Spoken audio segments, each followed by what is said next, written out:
Mon nom est Léon Tétrault. Je me nomme à Saint-Onge en 1940 parce que j'ai toujours parlé français. So, j'ai été élevé là-dedans. Je parle anglais aussi, mais français premier. Si on n'aurait pas le vie là, on s'écouterait, on parlerait que l'anglais.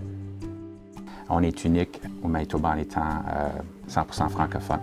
C'est la place où tu peux vivre en français et recevoir tes soins en français. Ça fait toute la différence, en fait, du point de vue la qualité des soins que tu reçois quand c'est dans ta propre langue. Pouvoir communiquer qu'est-ce que tu aimes, qu'est-ce que tu n'aimes pas.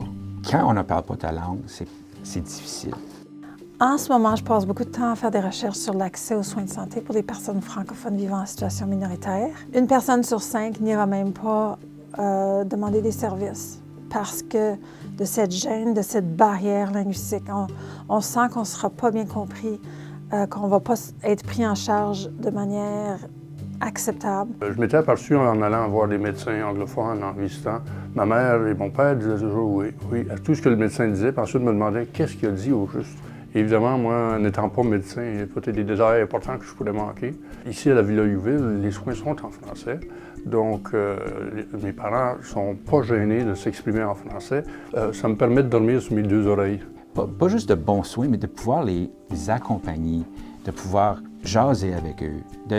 Parce que ça, c'est aussi important que les soins. Alors, tout le côté récréatif, activité. Pourquoi que j'aime ça? Parce que c'est une famille. On n'est jamais tout seul. On a fait un petit party dans le North End, là, et puis ça a vraiment bien été, ça.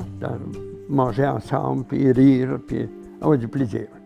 Et puis c'est vraiment encourageant de regarder les autres, de parler en français. Mais c'est même qu'on va garder notre langue. Hein. J'ai eu le privilège de vraiment vivre ma vie en français au Manitoba. Et j'espère que ça va se poursuivre dans mes années de vieille. On est tous en train de vieillir. Alors, c'est vraiment traiter nos aînés comme on veut l'être.